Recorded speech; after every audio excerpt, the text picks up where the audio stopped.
This week we've been looking at Jesus. In our basic series, we're asking the question, is there a reason to believe that Jesus was a real person and that he is God? So we looked a little bit at the extra biblical evidence for that, and then yesterday I was laying out some of the reasons to trust the reliability of the Bible.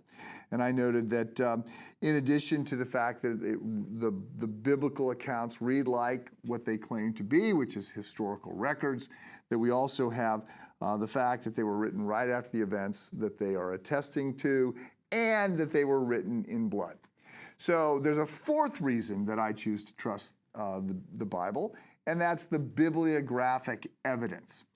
So already looked at the first of the four tests for bibliographic evidence, and that is how much time existed between the events being described and the record that you have. Like the writer, when the writer was writing, are they writing about things that they knew about, or are they writing about something that happened 10,000 years earlier or 10 generations earlier? And I said, well, we've got first and second hand accounts of the events in the Bible.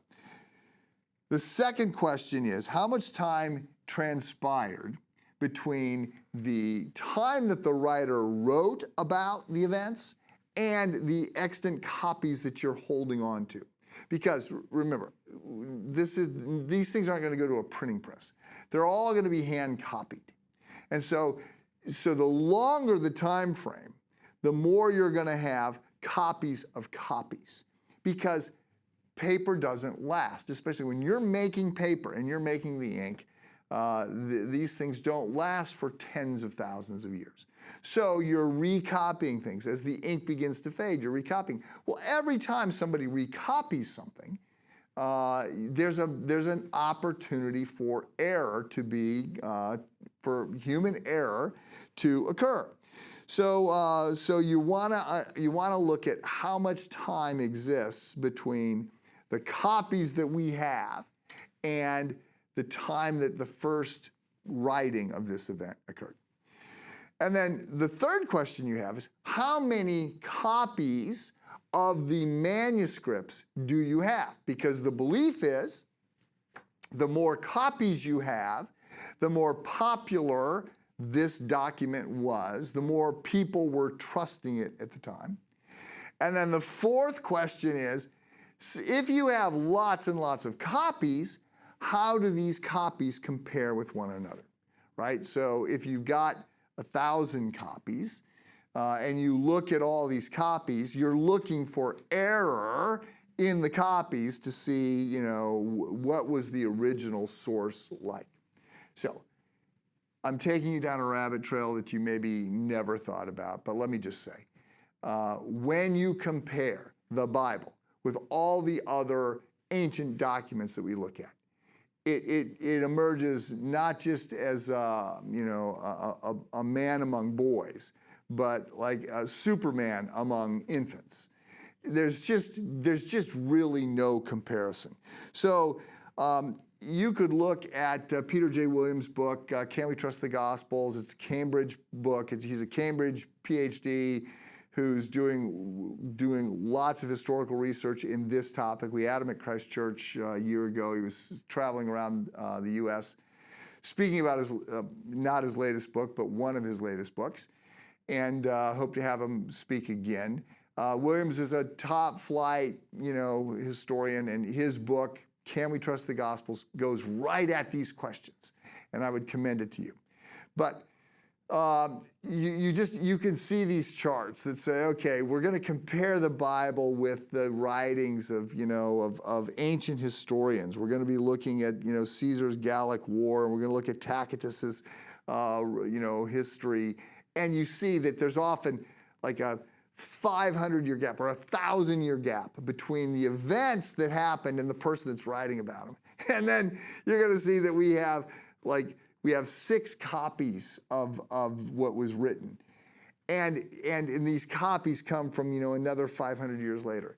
So when we compare this with the New Testament, and by the way, the Old Testament really got a huge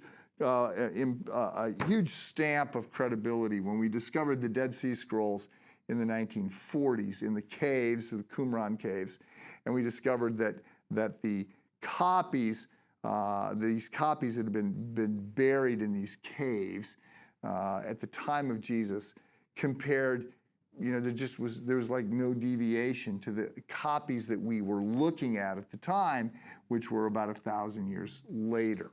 So we saw there was accurate translation, accurate transmittal of the documents. The New Testament is even sort of better attested. We know that the New Testament documents were written within the first or second generation of the events that they're describing. We have copies, we have manuscripts of these that go back to within 30 years at the time they were being written. And we have thousands of copies.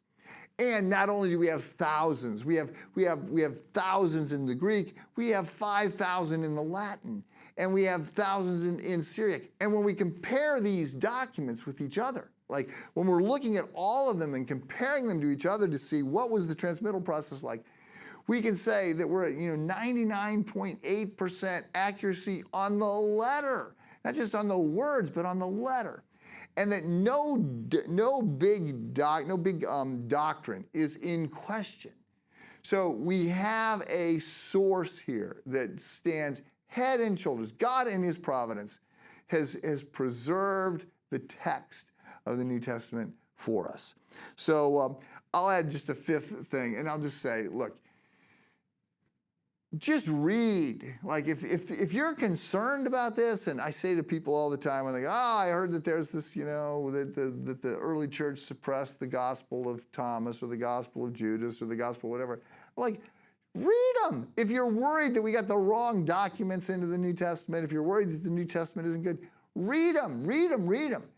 And I think you will find, again, I'm sorry that all roads lead through C.S. Lewis right now, but Lewis said, like, the best way to defend the New Testament is to treat it like a caged lion and just open the cage and let the New Testament defend itself. I think you will discover, as I have, that the Word of God, it rings as the Word of God, right? The best way to defend a caged lion is open the cage and let the lion defend himself. So we have good reason to trust the New Testament documents.